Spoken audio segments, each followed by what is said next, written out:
What did I title this stream? Oh yeah, Dr. Bass Outward.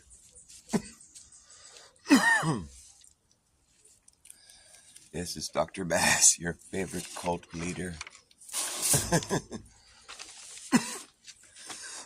There's a guy that showed up in my chat a couple times telling me that I gave cult leader vibes. I thought that was funny.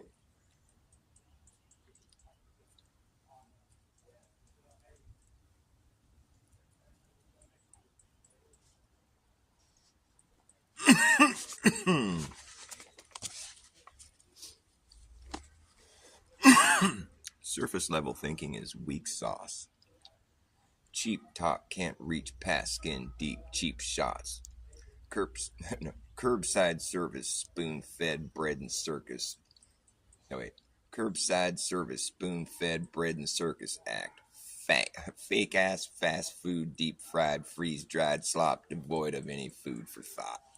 Gives you gut rot. Better off not engaging in such malnutrition. A nonsensical suggestion will give you mental indigestion. Surface level thinking is weak sauce. Cheap talk can't reach past skin deep. Cheap shots. Curbside service. Spoon-fed bread and circus act. Fake ass fast food. Deep fried freeze dried slop. Devoid of any food for thought. Gives you gut rot.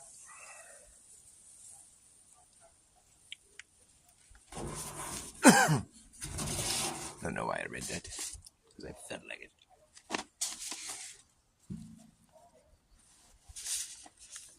I learned how to write in mirror.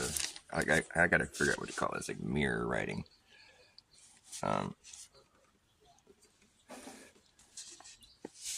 Okay, so right, so it's backwards because my camera is inverted or whatever. But you see how it says bike hook code box kid book. Is that what it says? Oh, cook. It says, see how, I mean, it's backwards, but see how it says bike hook code box kid cook. Now watch this. I'm going to turn it upside down.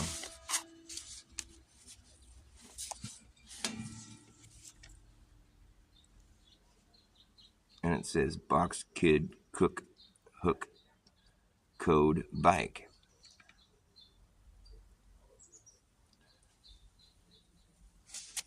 Wait a second.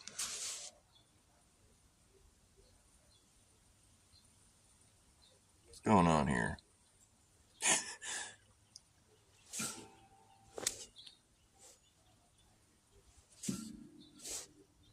That's tripped me out because it's supposed to be. I would think it'd be backwards both ways. Now it's saying it forward. It don't make any sense. Whatever. We boa tarde, amigo. Hey, what's up? ¿Qué pasa? ¿Qué pasó? ¿Qué onda? Orle.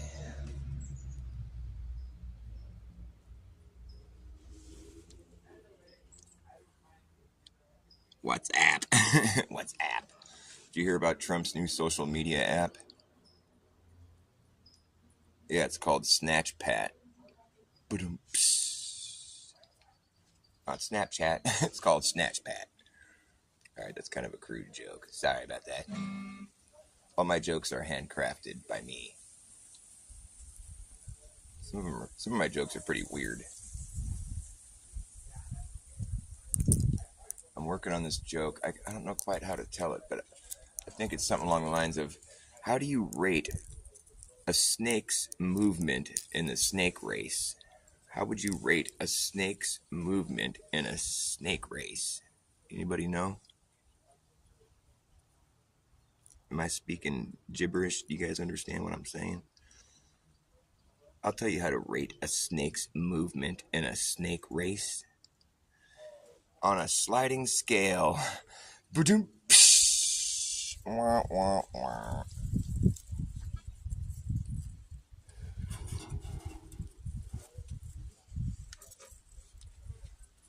You know what happened when Eve ate Adam's apple?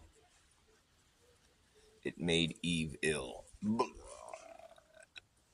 made Eve ill. Eve ill. Because Eve is short for evil, you know. And Adam is short for a damn fool. He's a damn fool and she's evil. I'm just kidding. But you know what? Cain and Abel, their children? Cain and Abel. Cain and Abel. Cain and Abel. Cain and Abel. Cannibal. Cannibal. Sounds kind of like cannibal to me. Cain and Abel. Funny names, really, because you really would expect the person who is named Cain to be kind of bitter. It's like we got this able-bodied guy. And then we got this dude with a cane over here. Fucking limping around all caned out.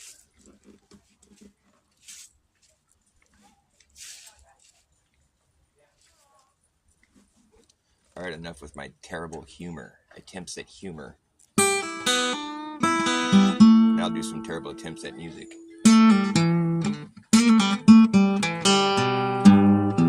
Good morning. Hi.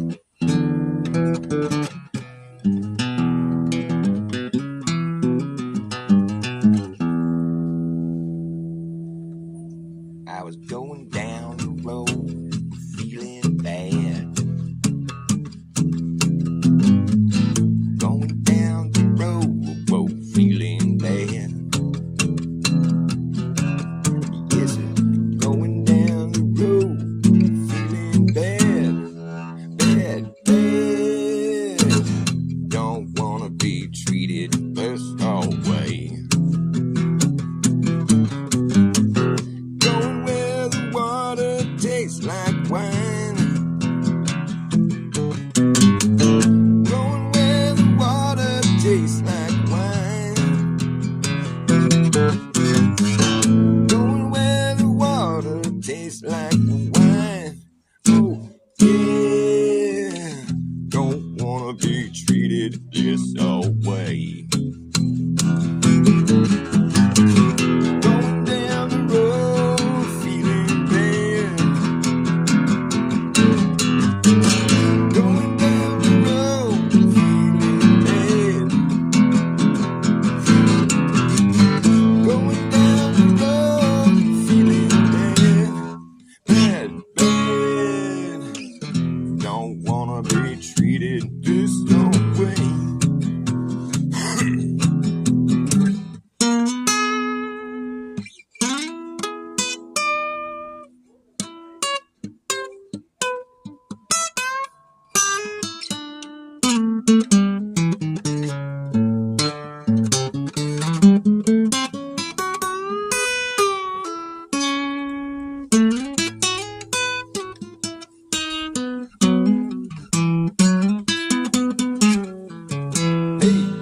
Going where the climate suits my clothes.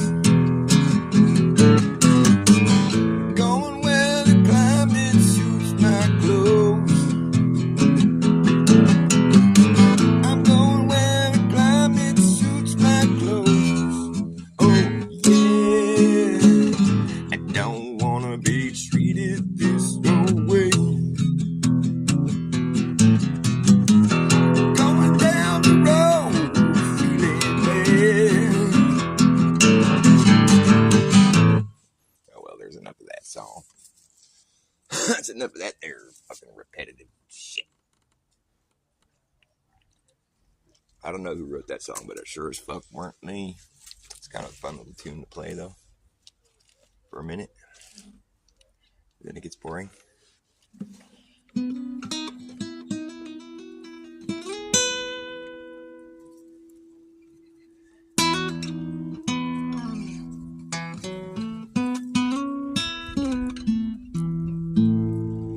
I've been from here. I've been from here to zero.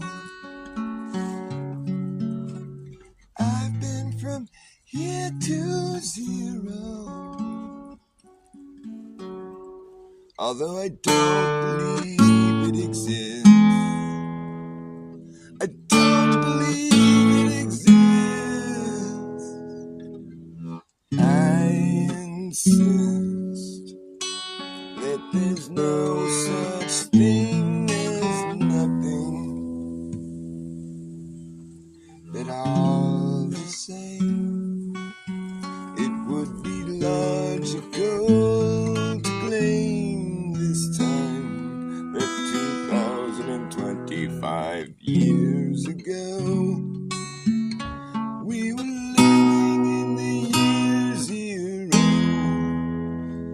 and that's the year that we were waiting on for so long, as we counted backwards in a long line of negative numbers. In the era of BC, we kept track of time in reverse. It was such a curse. We didn't know how long ago we had started, but we knew that we'd end up at zero eventually. And after a long wait, it felt good to be living in the year zero. The year zero.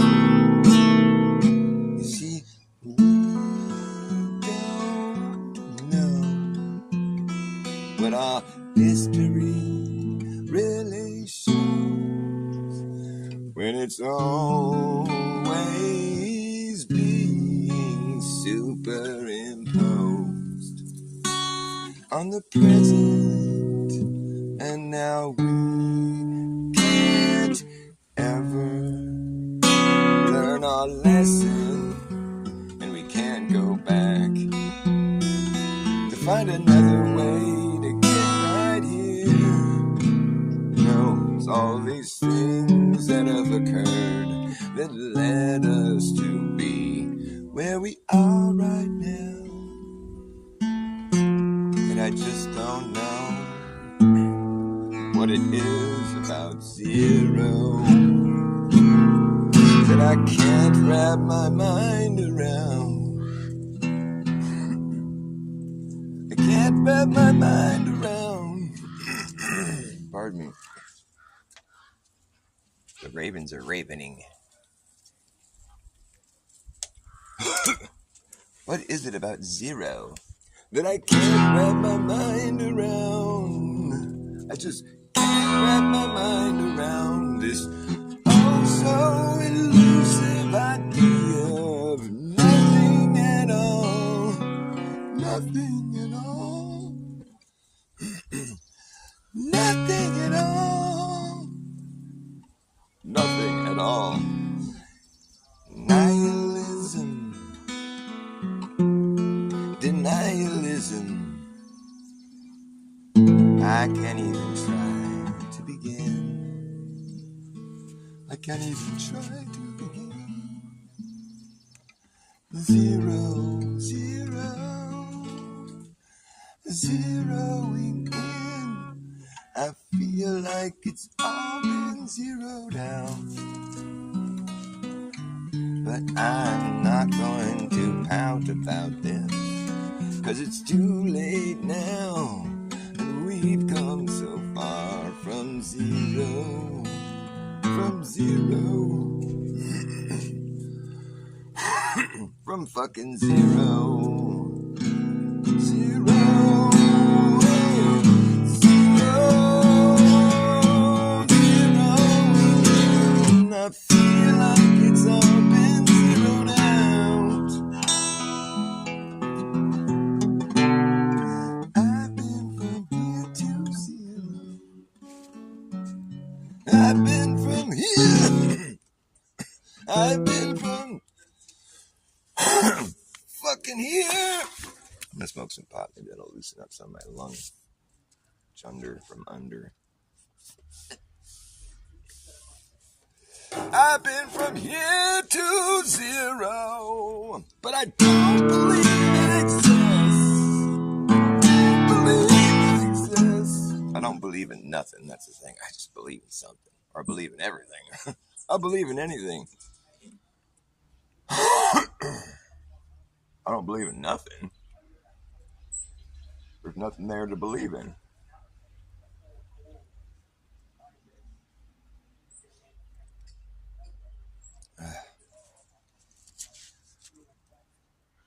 I'm still wiping the sleep out of my eyes, man. It's early in the day. Still got some of that sleep in my eyes. I never really thought about it, but sleep can be a noun. It's a thing. It's the stuff you got in your eyes. You gotta wipe the sleep out of your eyes. Wipe the dreams out of your brain. Wipe the dreams out of your present waking reality. Or dreams. Do you dream while you're awake? Daydreaming, they call it. I'm just gonna go ahead and have a little dream right now. Oh, that was good.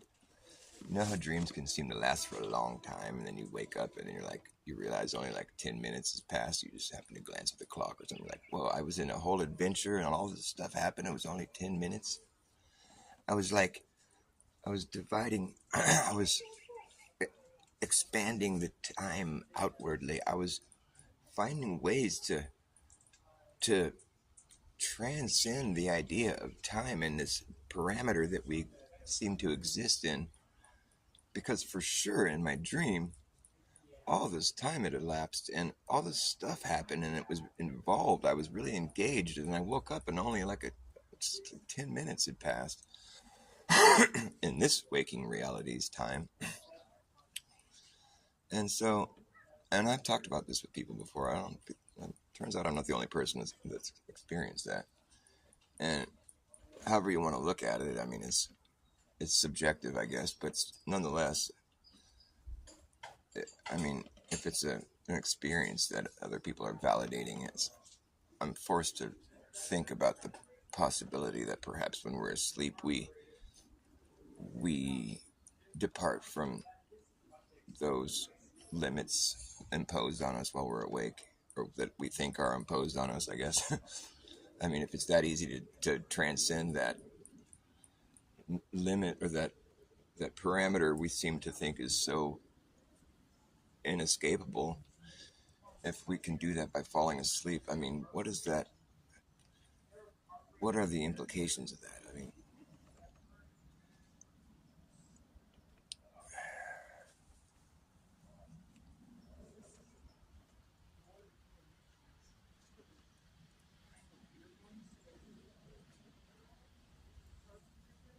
I don't know. I don't fucking know. You think I was going to answer that question? No. You know, it's like all we have are answers. It's the questions that are harder to find. Gotta find those questions. The answers are already there. We're just like, oh, here's an answer, but let's find a question for it.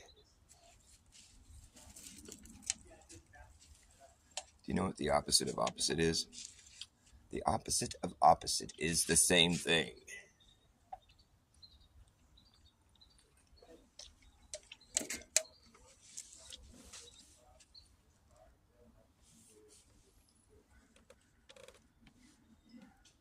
The opposite of opposite is the same thing, but just a little bit different. So it's not even the same thing at all. Fuck, never mind. It don't matter none. I'm just trying to bust some shit to spit over this little riff that I'm making up right now. Just like this. What do you think? Descends all the way down the scale and it leaves you right here on the F chord. F chord. That'd be a cool name for a band. F chord. F chord. We're F chord. Just F core. Fuck core. Fuck core. Still picking sleep out of my eyes. Don't mind me. Don't watch. Don't look at me. What are you looking at? What do you think you're looking at? The greater good was neither good nor great. All they had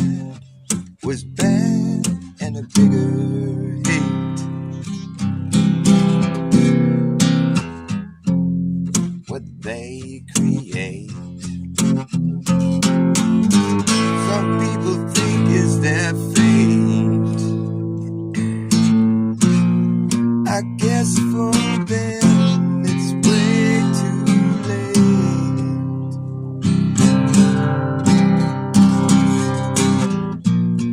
to try to turn back the tide away.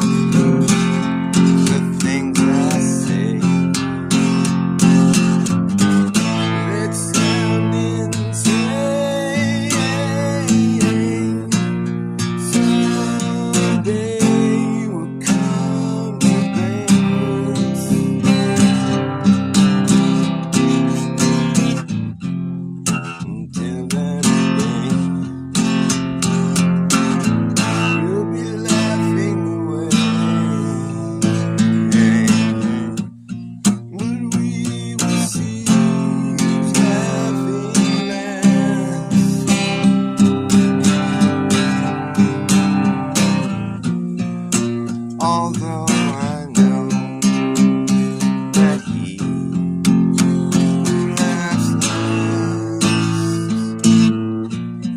he will be laughing alone.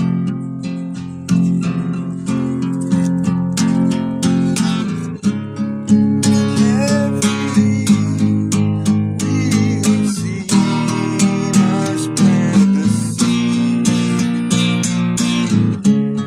Hopefully someday we will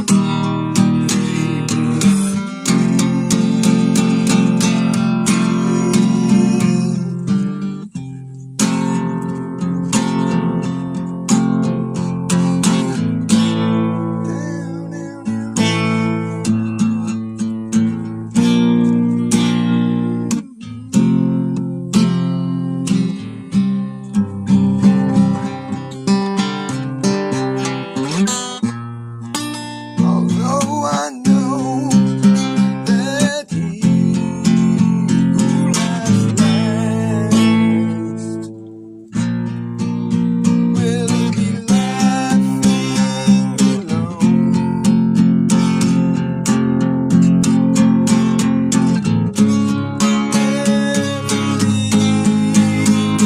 We'll see us plant the seeds. Hopefully someday they will see.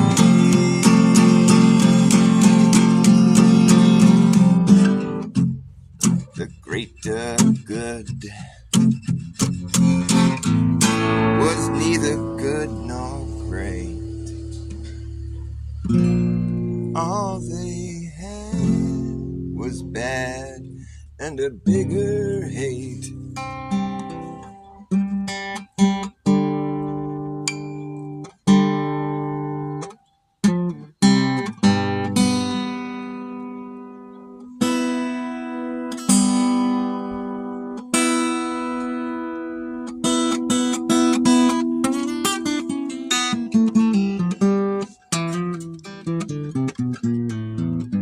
Oh, thanks. That's so nice of you to say, Mimo girl. I usually get nothing but insults.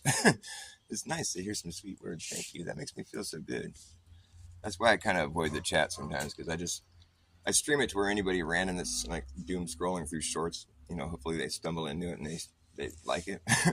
If not, they can keep doom scrolling. But typically, people they think I'm like an easy target. I think, oh, look at this guy. What a doof. What a dork. He sucks. Don't quit your day job. All these comments. I'm like, all you're doing is just telling me who you are. I'm trying to do the same.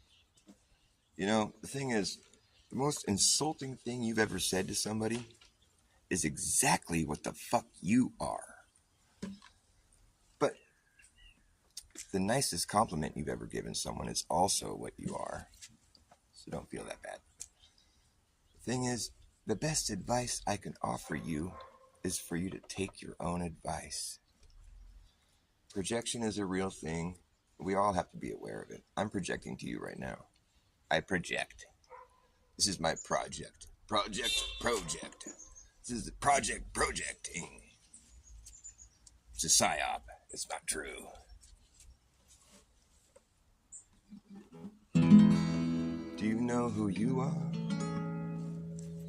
Do you know how you are? Who you are? Who are you? Do you know how you are? Who you are? Who are you? Do you know who you are? How are you? Who you are? I didn't go to heaven. Heaven came to me. I didn't come around. I just came to me. I didn't write the song wrote me.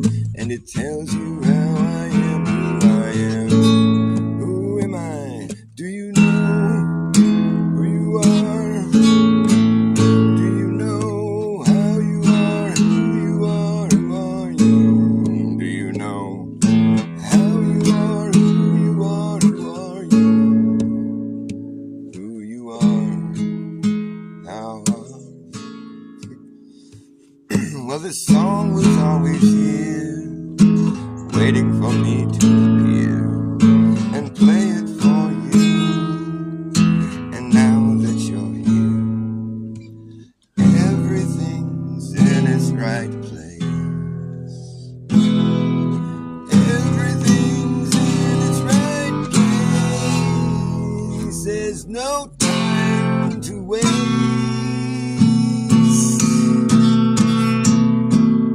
It's a picture perfect paradise. Isn't it nice? Take my advice. Twice just dive in headstrong. Don't wait too long. Everything's in its right place. There's no time to waste. Pardon me. There's no time to waste. Everything's in its right place. There's no time to waste. Everything's in its right place.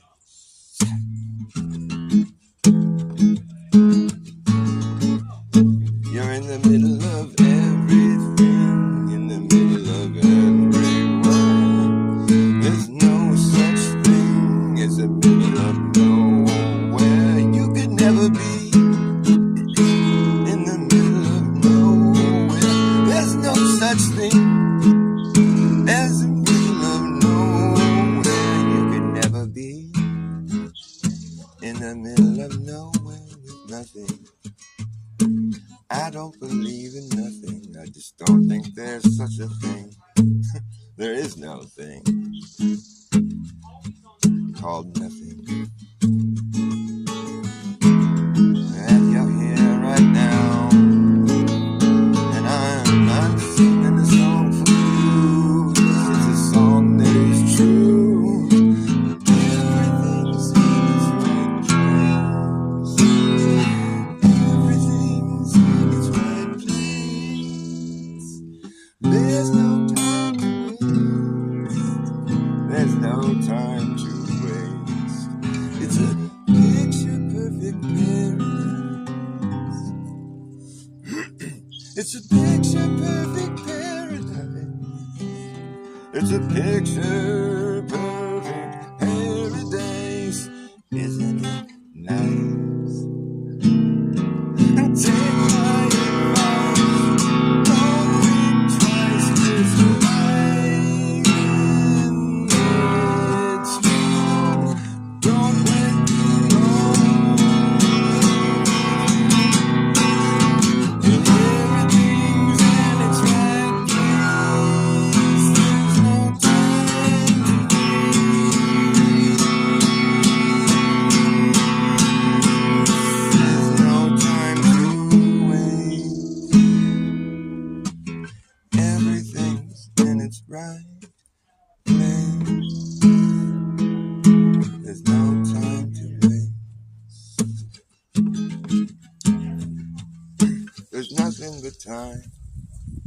way.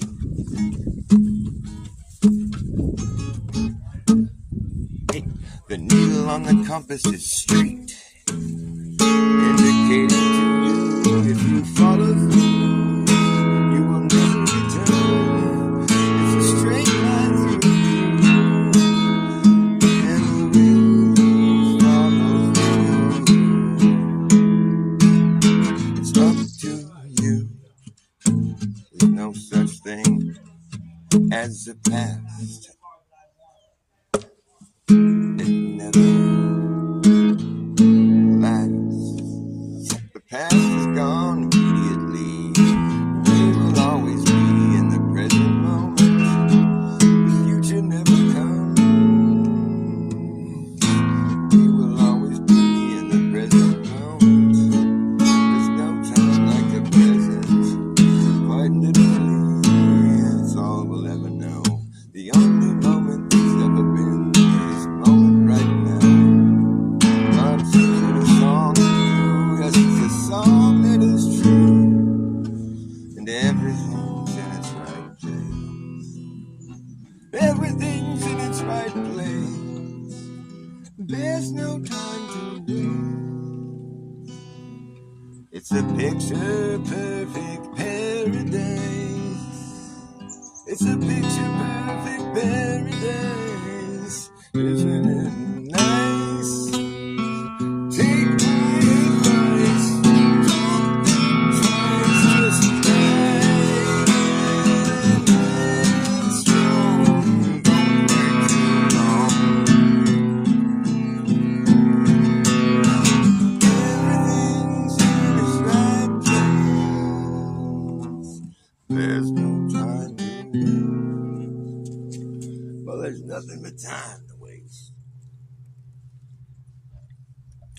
My mouth is so dry. I didn't go to heaven. Heaven came to me. I didn't come around. I just came to be. I didn't write this song. This song wrote me, and it tells you how I am, who I am. Who am I? Do you know who you are? Do you know how you are? Who you are? Who are you? Do you know how you are? Who you are? Who are you? Do you know how you are? Who you are? Who are you?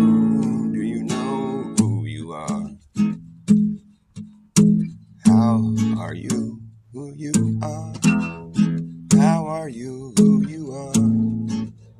How high are you? Are you high too? I'm high. How are you? Do you know how high you are? Who are you? How high you are? How high are you? Are you high too? I'm high. How are you? Do you know how high you are? Ooh, how high? Okay. That was about the end of that nonsense right there. Yes, that's where it stops. Can't think of anything else to say. I'm just doing what I do. Everyone's got a part to play in this here movie on the world stage. What part do you play? Are you a standout or a stand-in? Do you stand in like a standard standee who stands? Or do you stand out like a star? Who are you? You stand out like a star in the sky. On the stage. Is it fake? Are you playing an act? Or what are you doing over there, Jack? Living the life of a stand-in. Well, that's random. Living the life of a stand-in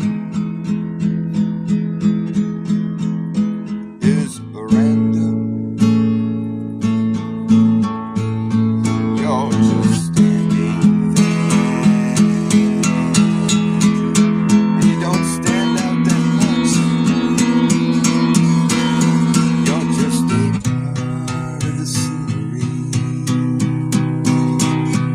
that's all you really seem to be. Just a prop in the backdrop there, not supposed to be getting much thought. And they're keeping the day, but you're just expecting to go away. You're just another dumb schmuck stuck in a tough luck situation that you really had no hand in. You're just another stand-in, and you're random, living the life of a stand-in is random, but it gets hard to stand in. The sun that's been contrived by someone else's mind, where your role has been well defined. Don't try to color outside these lines. You'll only ruin the shot. And you miss your spot in the spotlight sidelines. Yeah. Miss your spot in the spotlight sidelines. There is a man in the crowd wearing a look on his face. Under a bandana. Yes, that's you. The stand-in. Sorry, that was random. Living the lifestyles of the stand-ins. You get taken for granted. Stand-in. Kinda doesn't. But it's important you know. It's very important you know. Life goes on after the show. The thing you belong to is over. Everyone has to go back to what they were doing before you all put on a little show. And in the real world, the heroes are rarely ever known, 'cause no one cares around home. Stuck in front of their YouTube or their YouTube, tuning out from the real world that carries on all around them. Revering these people who seem so courageous and brave upon their set and their stage. Like this man who would throw it all away just to save the day. As he clutches the hand of his true love, while she's building above his bottomless pit, and his other arm is stretched out to its full length, as he clings to the lowest rung of the road that he been hung for. Hovers above his side, right? Power quits his eye, and fucking lightning bolt strikes, and somehow they escape because it's a movie. It's fake. It's not real. It's of no consequence to you what these people really do. They're just acting. While you, well, you're standing.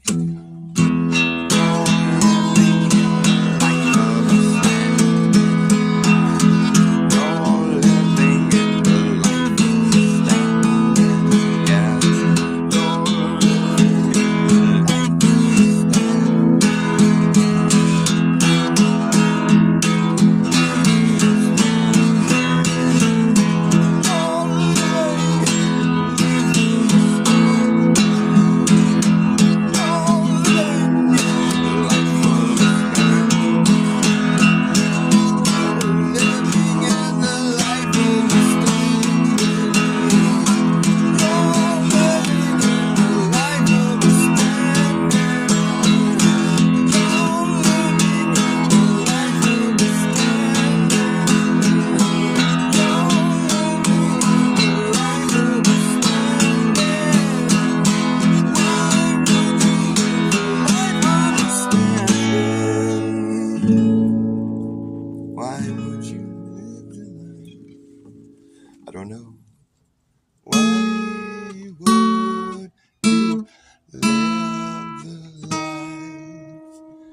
of a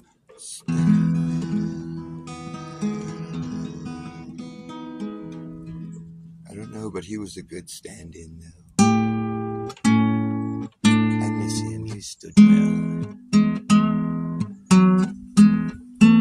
He always stood in where he needed to stand in. Never tried to stand out. He was a standard standee. We could use a good standard standee, like that one stand-in that stood that one time. I don't know where he went. He stood off somewhere. He was a regular good old standard standee puss, standard standoo, standee Joe. No, he didn't have a name. He was just standard standee. Standard Joe. That's a good name too for a band. We're Standard Joe.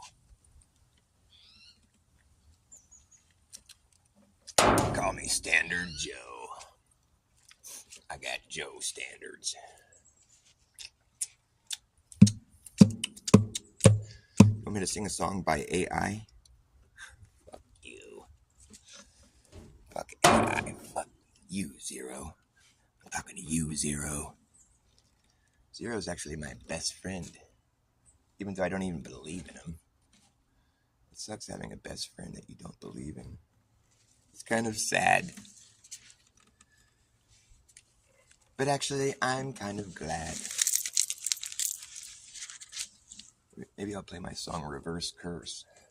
The Reverse Curse. It's like when the system casts a spell on society. It's a reverse curse if you treat it right. If you know how to use that shit. Utilize it and not fall into the trap.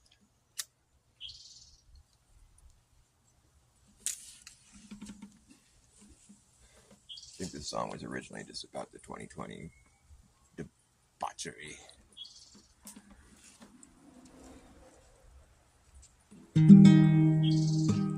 Well, it's a joke, but you know it really wasn't that funny.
Smashes down his upper hand. I forget how that part goes.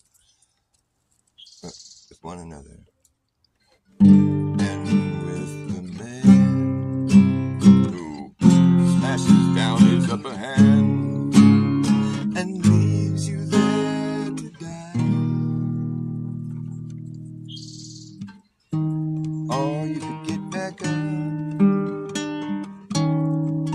and live to fight another day.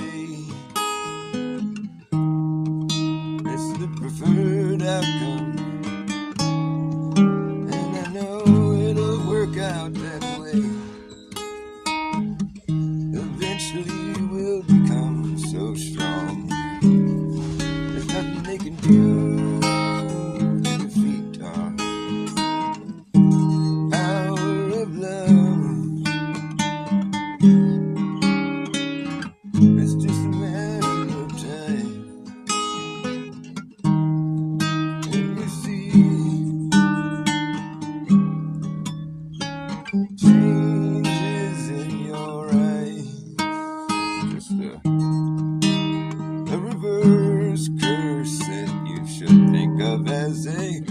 blessing in disguise. Can't believe your mind when it all works out fine in the end.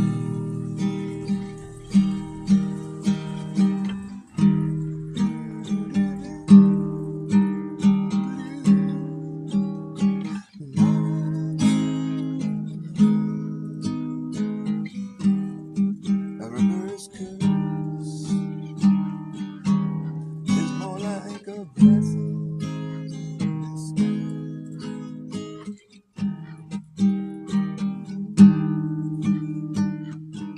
Because no one can believe their eyes. Like when the raven's singing along with me, that's cute.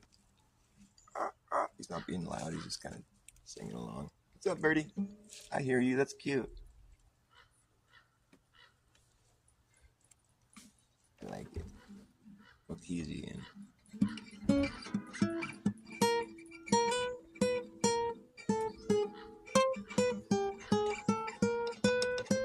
C? You sing in C, Raven? You don't really sing, you just go ha, ha. I like it. I'm gonna play a song with the key of C.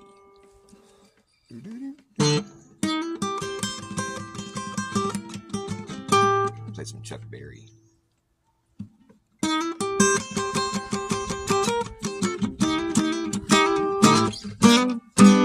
Left my home in Norfolk, Virginia, California on my mind. I straddled that Greyhound that rode me past Raleigh on across Carolina. Stopped in the Charlotte bypass of Rockland, and we never was a minute late.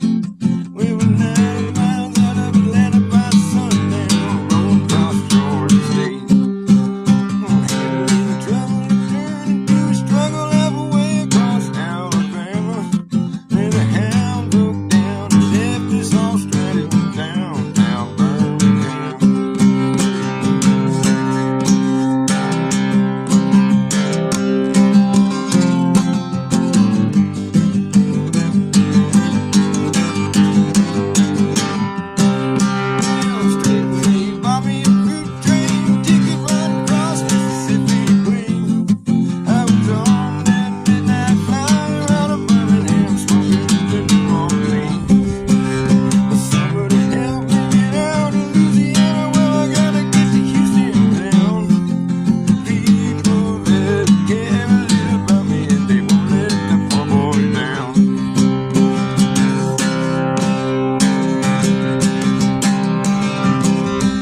Forest is a promised land, calling in the poor boys on the line.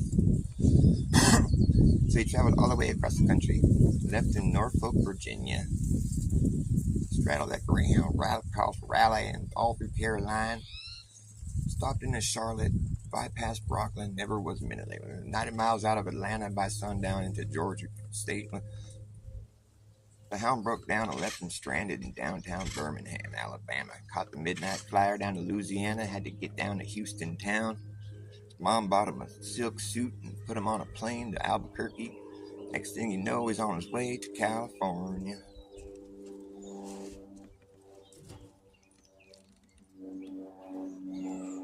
That was the AI synopsis.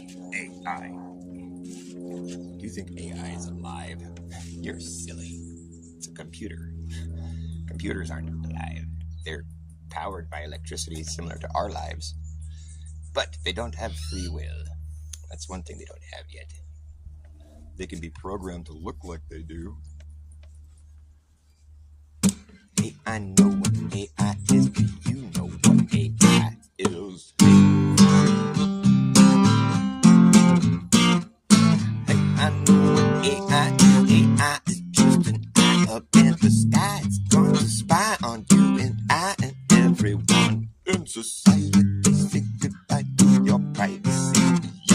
It's the most realistic shit you can get, but it's still fake shit. Don't mistake it for being real. It's not alive.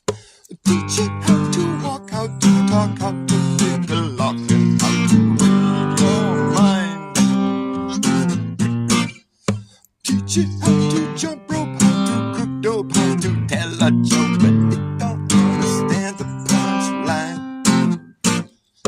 Teach it how to repeat shit, but can it keep a secret? I don't think so. It won't know why.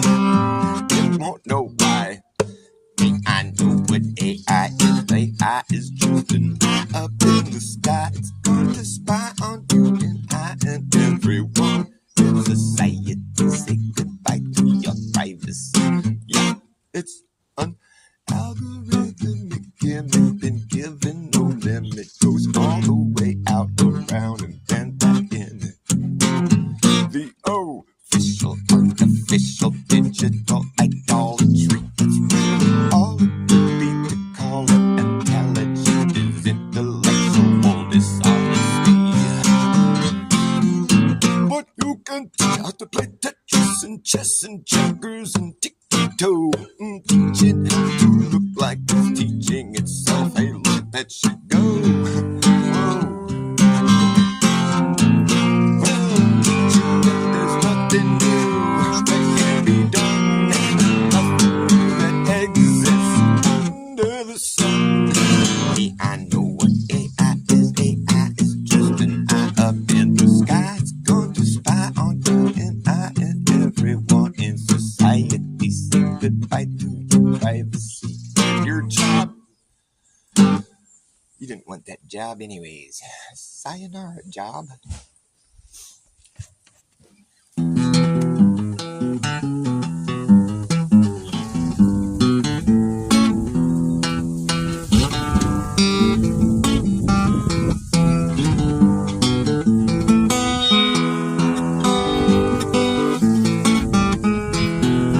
Well, the best advice I can give you, man, is to take your own advice. Oh, man, please knock it off with that telephone call business. I'm busy, for fuck's sake. Oh, yeah, I was busy making up a song, that's right. Well, the best advice I can give you, man, is to take your own advice. Everything that you've done, whether you were mean or nice, gonna catch up with you. Is everything you do and what you do. Yeah, the most insulting thing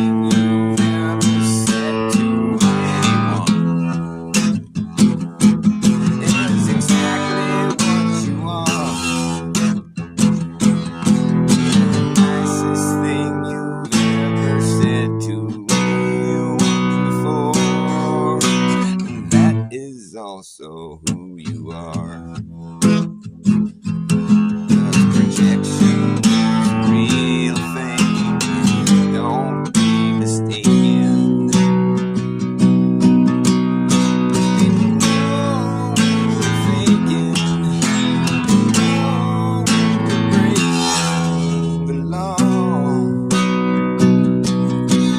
And no harm done, and no one needs to be punished. Victim of their own crime. That's a crime that needs to stop.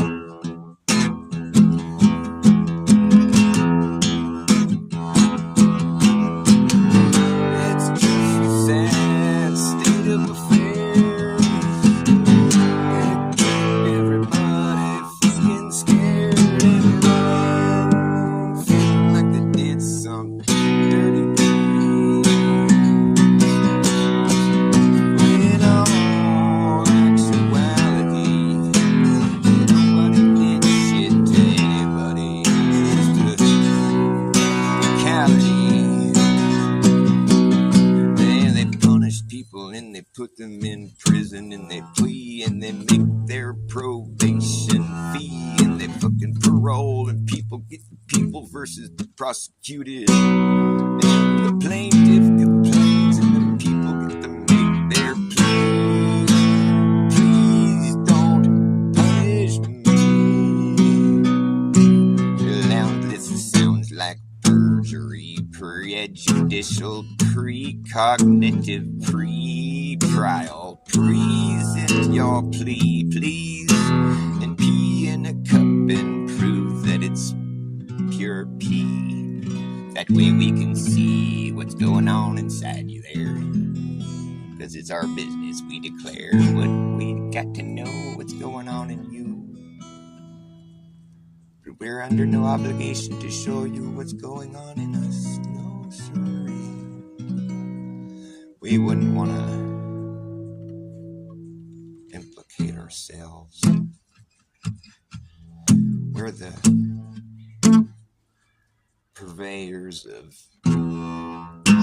justice. Just adjust this. You'll be adjusting your Johnson today, sir. It's a long day ahead of you. They'll make you adjust your Johnson. You're like, oh, there we go, that's better. Just kidding. Sorry, Justin Johnson. I don't like to make fun of you, but sometimes a joke is just a joke and you gotta just say it because it's funny. Let's talk about my friend Justin Johnson. He's a good dude. Shout out to Justin Johnson. And no, not the guitar player. That guy's awesome too, but he's not my friend. I don't know him. I just know who he is because he's good on guitar. I like his shovel guitar that he plays. That shovel guitar that Justin Johnson dude plays his guitar made out of a shovel. It's so badass. The guy's fucking just hands down. It's just so good. It's so good. It's just so cool. I mean, he's like got a cool look and he's got a shovel guitar. He's playing some shit that's all badass. That's a class act right there, man. Hard to shake a stick in such a class act like that. You don't want to shake a stick. You just want to shake your booty a little bit. Whenever there's music playing, I can't help but just kind of bounce, start dancing. Unlike that one guy in the store who's like all rocking out to the song on the fucking... It's like some like Steve Winwood jam from the 80s, you know. What is that song? Back in the high life again. Wow. So cheesy. That was a good album though, really. In its time. It had its time. But that time is past. So now it's cheesy. At the time it was like, well, this is good. Nobody thought, oh, this is going to be cheesy later. No, it just sounded good. But then later it was like, wow, this is cheesy. Oh well. Stuff, if you want stuff to have legs, you gotta really you gotta put some strength into that shit. You gotta think about it, like what is gonna be timeless. I was talking about yesterday, the Dark Side of the Moon album by Pink Floyd. It's a timeless piece. It's crafted perfectly.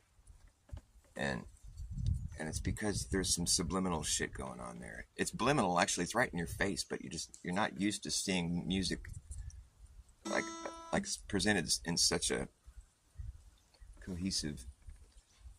It just comes across as like a piece of work, and it sounds great, you know. But like, what's going on there in that album is it's taking you on a full life experience. It starts off with a heartbeat, boom, boom, boom, boom, and then there's this lady screaming. Ah! And like I said yesterday, if you've ever delivered any of your children, which I delivered one of my children right into my hands, my 9-year-old boy, Rylan. When he was first born, I was there. I got to pull him out, basically. I was like, grab a leg. I was like, okay, let's do this thing. But yeah, the woman screams. So that's what you hear. The first thing you really hear when you're coming into this life is just a screaming woman. It's a bit unsettling, I think. And that's when your first DMT trip kicks in, you know. But you get a lot of love right away. And so it's like just such an amazing experience. You're born. It's the first thing you do. You breathe in the air. Look around. Choose your own ground. You know, and it's not long before you're like becoming painfully aware of time ticking, clocks clocking, the sun racing up to come up behind you again. You never really catch up with the sun. It's just day in, day out. Time just keeps passing. That's the first thing you really become aware of as a person in this life, in this society. And then, you know, there's all kinds of stuff that goes on in life, but like life without spirituality is devoid of anything meaningful, really. And so far away across the field, the tolling of the iron bell draws the faithful to their knees to hear the softly spoken magic spell.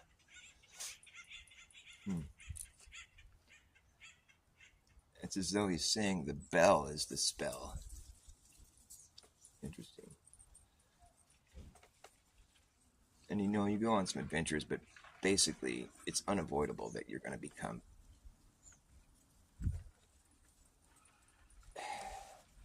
bent around the idea of money. It just comes in, it hits you, and it hits everybody. You got to deal with it. It's just like one of these things. It's like a necessary thing you got to know about and experience and be part of. And it can go all bad and go all wrong. And it's like it's pretty easy to make it like a serious issue, or it just is a serious issue. Money. Get your hands off my stack.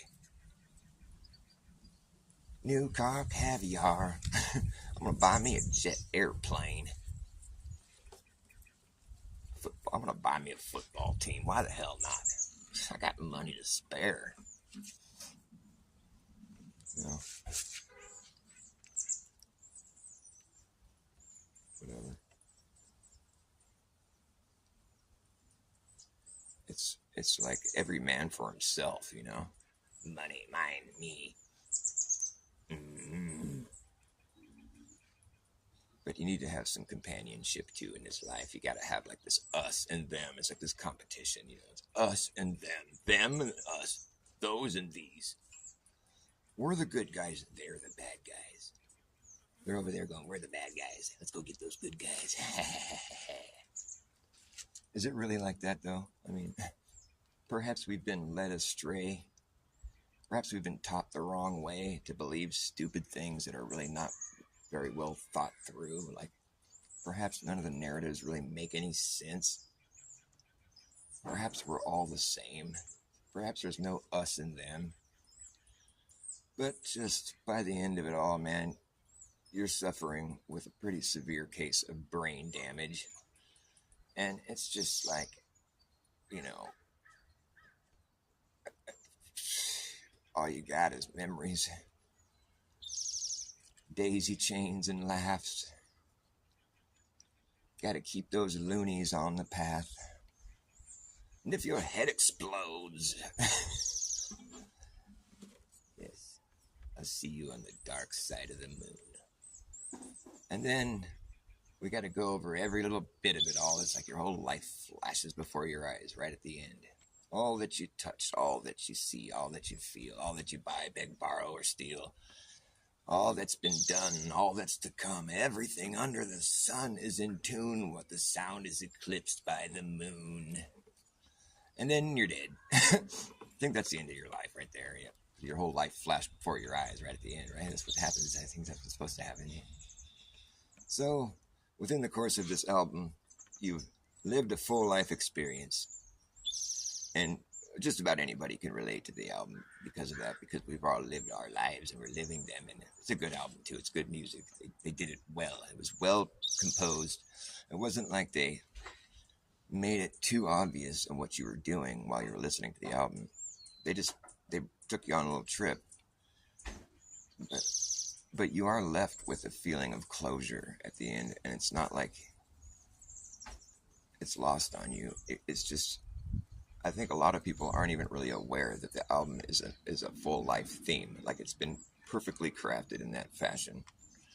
The Dark Side of the Moon. On the cover, you have the spectrum, all the full spectrum of colors, and I guess the dark side of the moon being significant in that, well, we are on the dark side of the moon, during the new moon. But it's also this place that we never get to see. The other side of the moon. The other part of it. Like, it's like everything under the sun, we've seen it all except for the dark side of the moon. It's the one place none of us ever got to see, the other side of the fucking moon. The sun's spinning, we get to see the whole thing. The moon, we don't ever get to see the other side of it. It's tidally locked and blah, blah, blah, blah. Tidally locked. Think about that. The moon is tidally locked. Okay, well, what's it? It's tidally locked? So it's in a tide and it's locked? Is that like, are we talking like waters above? I mean, what are we talking here? I mean, are you trying to drop some truth, some little bits, some little morsels, little pissed on breadcrumbs? The moon is tidally locked. It's in a tide and it's locked there in the firmament and the waters above. We don't need to tell you all that. It's tidally locked. That's what it is. Tidally locked. It's locked tidally. That's why you don't ever get to see the other side of it. Because it's stuck there in one place. Doesn't really make much sense, actually. I'm just going to go ahead and say it's an old sun. So that's what makes sense to me.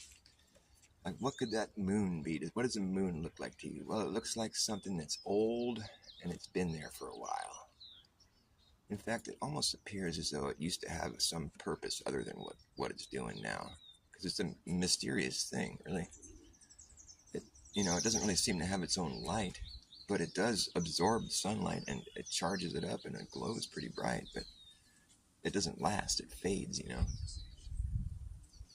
But it's like made of something that's clearly like capable of absorbing light to, whatever it's made of, it absorbs light and it'll carry that charge for a little while, but it wears off. And so what is the moon? It's this thing that's spinning around up there, Well, what else is spinning around up there? Well, the stars and yeah, but I'm talking about like what else? Like the sun. I mean, so we're looking at these two things in the sky doing things, right? One of them is bright all the time, and it takes the day with it when it goes, and it's bright as fuck, right? And so the other one doesn't seem to have its own light, but it can be charged up though. It's like glowing, but it doesn't last, so it wears off, and so it's like it's not really its own light necessarily. But what are they both doing up there? Well, they're both circling over our head. What are they? How big? Well, they're both about the same size. So they're both doing about the same thing. They're both about the same size. They both have something to do with light. One of them doesn't have its own light, maybe anymore, in my opinion. But what I'm saying is they have a lot in common. And so it could be that the one that looks spent, that looks like its purpose has been used, is no longer doing what it used to do. It looks like old. It looks like it's been through a lot. I mean, it's a beautiful thing, right? But what is it? Nobody seems to know. I know, it's an old sun. It's the plasma moon. The sun is plasma. It's like this, state of matter that we don't. It's electrical. Our spark of life, I believe, is drawn directly from source. This spark of life, that's our source of electricity right there. Basically, it's our source of energy. And so we draw our spark of life probably from the source, I'd imagine, or because of the source being there, that's where we get our spark of life, I guess. That seems to make sense to me. And so what are those sunspots? Well, maybe that's where someone's soul was before it sparked down here and spawned. It spawned on Earth. Your soul spawned, and it was spawned from that source. Now there's a little black spot on that sun where your soul was spawned from. The soul, they call it soul. That's how you say sun in Spanish. Soul. Soul. It's their sun. What is a son? Well, it's something that you've given birth to. I give birth to I didn't give birth. My baby mamas gave birth to my 2 sons. 2 sons. Well, what is the earth? Can it give birth? Is there a navel to this earth? Does it have a navel? Is there a hole? Is there a place in this earth where there's a big hole or a navel? Have you heard that term before, the navel of earth? I've heard that before somewhere. Earth rhymes with birth. Comes out of the heart of the earth, out of the center.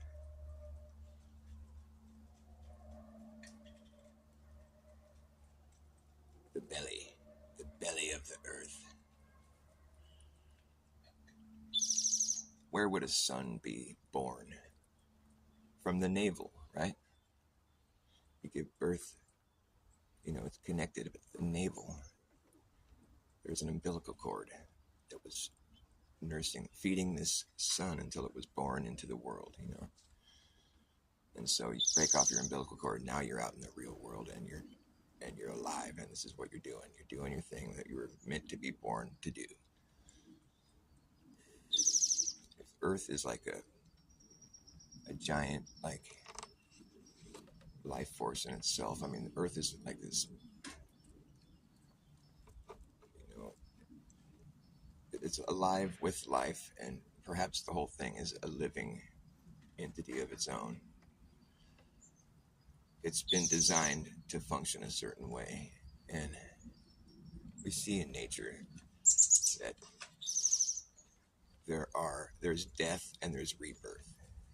It's a very common thing that we see with life and with, but I guess I'm thinking that everything that's alive, there was a spark that was spawned, there's electric. Our lives are electrical. It's an electrical event, It has everything to do with electricity. Without the electricity, it wouldn't happen.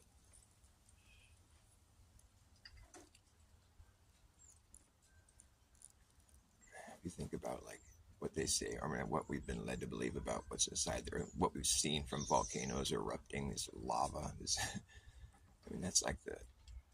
that's like the juice down in there, you know what I mean? That's like the blood of the earth. The lifeblood. It's like a living creature. And something with lifeblood that's lava, that's pretty serious shit, right? So what I'm talking about might seem insane and crazy, but we're talking about something whose blood is lava. That's pretty crazy right there. And the lava shoots up out of these volcanoes, there's fucking magma shooting up out of the earth. So thinking of the earth giving birth to something fiery or whatever isn't that abstract. So just bear with me here. The North Pole, it's been photographed. The North Pole, it's like there's so many ancient tales of lore that mention the North Pole. It's the whirlpool at the center of the earth, the navel of the earth. There's all these quotes, you've heard them throughout the years. If you had your ears open, I don't know, some people would be like, what the fuck are you talking about? Boy, you're crazy. But that hole in the earth right there in the middle, that's the pole, right? That's the North Pole hole. That's where the sun would be born from. This Earth gave birth to his son, popped it right out of its navel, broke off its umbilical cord, shot it up in the sky, and activated it. Starts doing its plasma, the big lake of plasma moving across the sky. It's an amazing thing to witness. But it starts there in the north. It's like that's where its smallest circle is. And it starts circling out, making bigger circles, and going all the way across the plane and back again. Now, there's something that we still need to try to figure out how to work into this model that I'm building, this cosmology that I'm designing, is the 24-hour sun in Antarctica. It's a big source of cognitive dissonance for me. I'm trying to figure out what to do about all that. But all the same, I don't really have access to the sky. I can't really put my hands on it and know what, the exact functionality of it all. Although I do understand the 24-hour sun on the globe model. I mean, it makes perfect sense to me. I get it. It's not lost on me. The 24 hours. I mean, I understand. But what I'm saying is I think Earth is flat regardless of that. I'm digging my heels in. You know why I'm doing that? Because of this. I feel as though I shouldn't be holding it if I'm not playing it. I feel as though it's obvious, and everybody knows this intuitively. When you draw a circle on the ground, you can't draw a smaller circle around the outside of it. It's impossible. It's always going to be a bigger circle. Everybody knows that intuitively. It's not something that needs to even be pointed out. But the reason I'm pointing it out is because you have to extrapolate this simple thought experiment that I'm mentioning. Draw a circle on the ground. Now try to draw a smaller circle around the outside of it, on the surface of the Earth, I'm talking. You won't be able to. It's obvious. No, I shouldn't even have to say it, but it's just obvious. So now extrapolate that fact all the way out. Circles get bigger, bigger, bigger all the way out, right? They have to. That's what we just demonstrated for ourselves in our mind. It's a really easy thought exercise. It's not difficult to understand what I'm getting at. What I'm getting at is the circles just get bigger because that's obvious. So the expanse only widens. Earth expanse only widens. We have no reason to think it would do anything other than that. There's more distance. There's a wider parameter, It just widens. To think that anything else but that would happen is to depart from reality, what we know to be reality, which is it's impossible to draw a smaller circle around the outside of another circle on the surface of the Earth. So therefore the circles just get bigger all the way out. If we're supposed to believe that something else would happen, such as the circles would only get so big and then begin to shrink somehow, if that's what we're supposed to think would happen, well, for me, that's departing from what I know to be reality. Because what I know to be reality is that the circles just get bigger. So if I am forced to believe that they only can get so big and then they're going to start getting smaller somehow, I don't then basically I have to depart from what I know to be reality in order to believe that. Now, it's easy to demonstrate this on a ball. See if I can find a ball real quick. But y'all know what a ball is, right?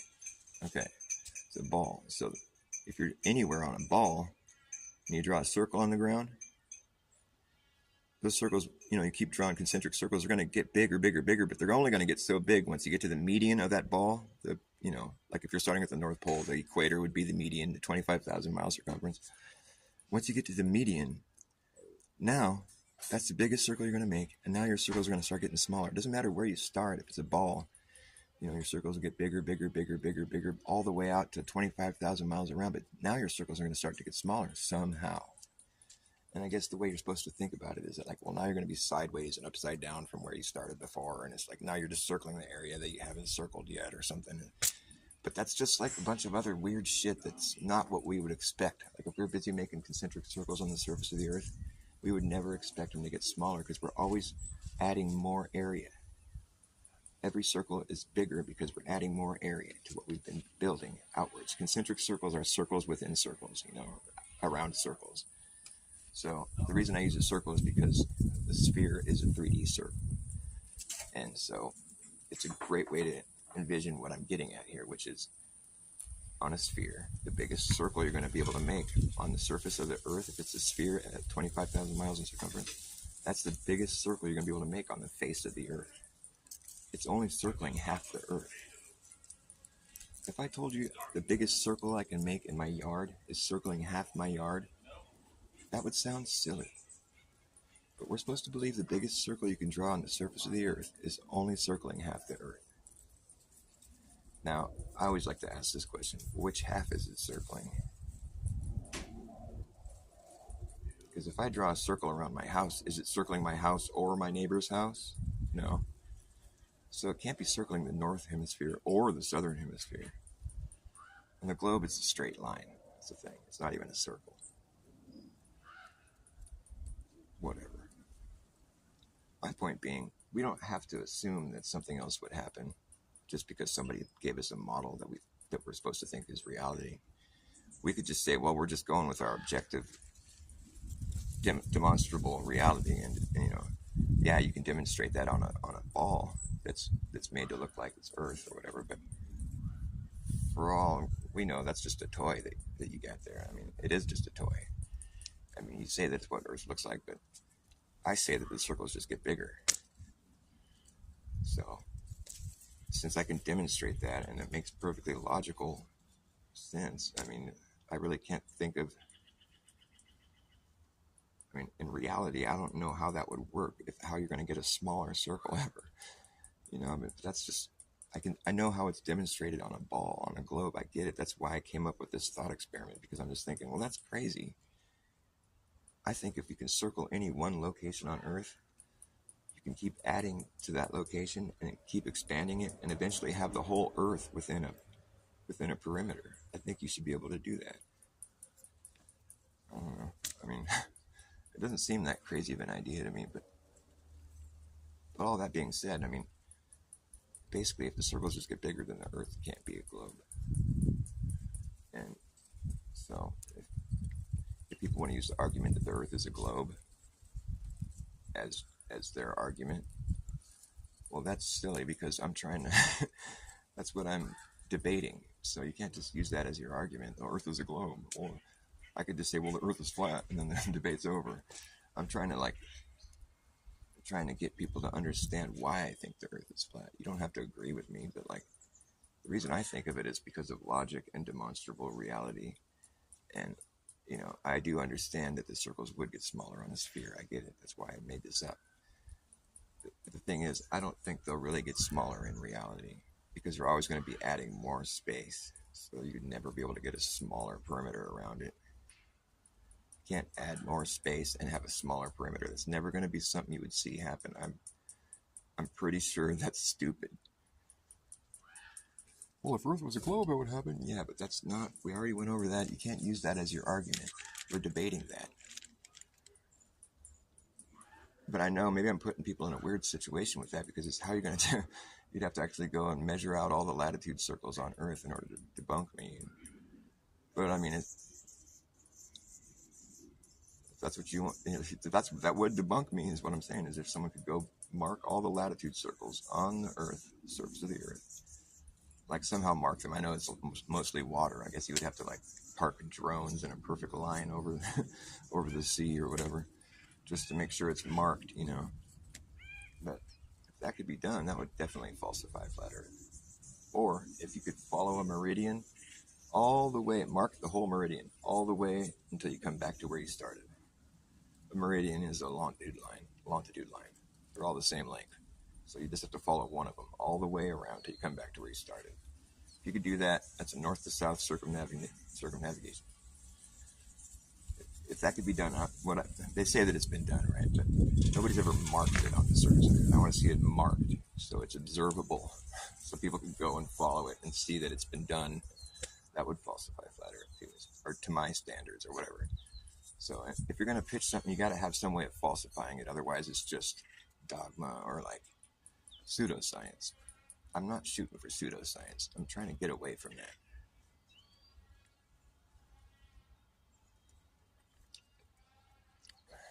And like I said, the one issue I have with this model that I'm building in my head, this cosmology, is the 24-hour sun in Antarctica. I can't figure that one out. It's a tough one, but all the same, it's in the sky. My circle thought experiment is on the ground, and we're talking about the ground. I get the argument. I understand the argument with the 24-hour sun, how it couldn't be in one spot like that while lighting up Australia all the way over here. Like, I get it. I understand. It makes sense. But it's still, I guess what I'm saying is if I have to believe that the circles do start to get smaller, well, then that's where I have to depart from reality. And I'm willing to do that if that's the truth. But that's weird that the truth would cause me to depart from reality. Oh, well.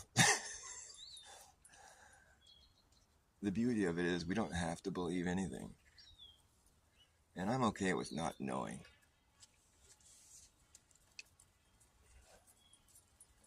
But yeah, so after the first sun was all spawned out, because if based on how you live your life, you'll either go back to the plasma lake, to recycle and try again until you finally go to heaven, which is where the people that figure this shit out. I mean, we're like in a place where we're being tested, I mean, it seems pretty obvious to me. Whatever level of consciousness you reach, I mean, that's doesn't have anything to do with like how much money you make or how long you live or short you live. It's more about what level of consciousness you reach. And you can ascend all the way to heaven and become a star, I believe.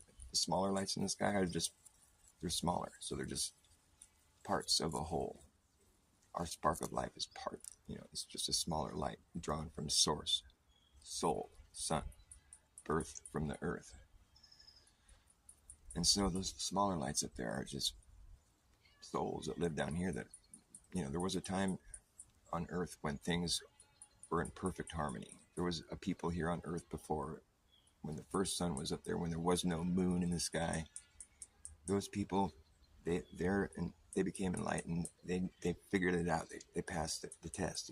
They understood how to become perfect harmony, and with nature and with whatever. I don't know how it's done. But there's evidence of these people all over the earth. I mean, everywhere you go, basically, you'll find some just incredible architecture, just some work that's been done to the earth where it's like, it just leaves you dumbfounded. Nobody can figure out how it's been done. I mean, it's all over the world. There's plenty of this kind of stuff everywhere. If you don't know what I'm talking about, just look up Tartaria, or like whatever. I mean, I don't know if that's what it was called. Maybe there's some evidence of that, but it was a worldwide society that was they all were like, it was uniform in the sense where like you can see the similar like architecture all over the world from time periods when we were supposed to be all, when there was not like how it is today where we all are connected on the internet. It was supposed to be all just like, kind of like the Wild West or whatever. It's just like people in other parts of the world shouldn't have had identical architecture to people, in the Americas or whatever. My point being, there's plenty of evidence that there was a society of here before that was like perfectly in tune with, they could build and create things. They knew things that we don't know. We can't figure out. Those were the people that were going up to heaven. That's why there's so many stars up there. There's a whole sun's worth of stars up in the sky, and some, I believe. But once that sun, the first sun, started to get depleted, because they were all going to heaven. They weren't going back to the plasma lake or whatever. They weren't going back and trying again. They were all going to heaven. So the sun was depleting. There's a finite amount of souls in the sun. And so I believe what happened was they figured it out. They're like, the sun's going to go. I mean, we've only got so much time left here on this. With the sun, we don't know what's going to happen. With God, God designed this place. Something will happen. But so they got too cold on the surface of the earth for them to live up here. So they had to go underground and build vast underground cities all over the earth. And they're there. I'm not making shit up. That's real shit. People are like, why is there so many underground cities all over the world? Well, it's because they had to go underground. It was still warmer down there. They had to get away from the frozen exterior of Earth because it became too cold on top. The sun was almost gone. All their beautiful architecture all froze and became iced over, and it just became really harsh up here on the surface. And then the sun finally just spawned its last soul and went dark. And it solidified instantly. It went from being this lake of plasma, but it was kind of just like losing its brightness, but it was still this lake of plasma. Then the last soul spawned and it just went cold, solidified right away. You can tell an old sun by the lake of plasma or whatever, there's bubbles popping off and all kinds of crazy stuff. Where those bubbles were, now when it solidifies, there's just a bunch of craters where those bubbles were popping and shit. So an old sun is covered with craters. And if you know what you're looking for, you can find its belly button pretty easily, where it broke off its umbilical cord from the navel of the Earth when it was first birthed from the North Pole. Just next time you see the moon going over, if you see a full moon or whatever, get out there. You can even spot it with your naked eye, but like it's easier with a camera or something. We can zoom in on it. You'll see its belly button within seconds. Now that you know what you're looking for, just go look for its belly button. The moon has a belly button. It's pretty easy to see. It's obvious. And so the moon, is made of the stuff that it's a plasma, but it's just like it doesn't have its life force in it anymore. But it can still be charged up by the sun's light. It absorbs it. So it's made of the same stuff suns are made of. So that's why it can still glow. But it no longer is spawning life anymore. It's just a husk of what used to be, as beautiful as it is. Tidally locked. Tidally locked in the waters above the firmament.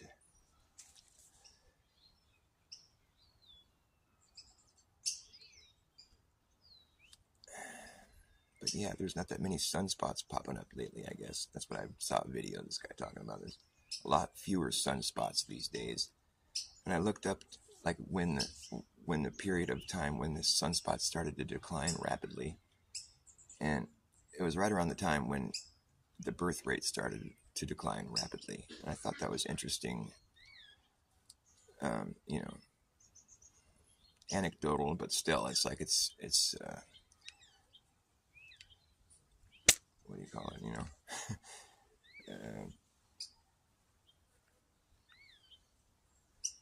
it's not causation. What do they say? It's a correlation isn't causation, but I still think it's interesting evidence to ponder. And what else I think is interesting, there are ancient tribes of people on Earth where these people on Earth where their ancient ancestors told of a time when there was no moon in the sky. And that would explain, I could explain why that was, because those people were from the first sun where there wasn't a moon in the sky. The moon is just an old sun. We're on our second sun. That makes sense to me. I think the Earth is about that old. I don't think it's been here forever. I think God created this Earth. And he just, run program, just kick it off, gave birth to the sun and everything started happening.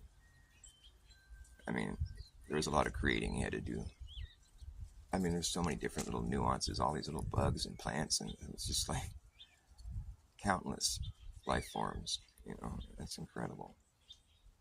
Fucking incredible. No words can do it justice, and I do not ever want to try to claim that this all could have happened on accident or just by chance, just exploded out of nothing. I don't ever want to try to humor that idea ever again. I think that's just foolish. Because that idea requires a miracle. It requires all the ingredients for the Big Bang to have occurred. They have to just be manifested into their paradigm. It's like basically they require a miracle for their whole thing to kick off, the Big Bang. And so if you're going to tell me that you require a miracle for your science story to take place, but you don't believe in God, God is left out of your whole story, well, then I look at that and I laugh, because you don't get to have miracles. If you don't believe in God, there's no miracles for you. Nope. You don't get any miracles. There's no free miracles for people that don't believe in God. Sorry. So it's just silly. It's just so silly. I just can't believe how silly it is. Anyways, that's my cosmology, and I'm sticking to it. You guys can either help me out and try to help me design it, or you can just laugh at me or whatever. I don't care. But I think my ideas are closer to the truth than what we've been taught. And I'm serious.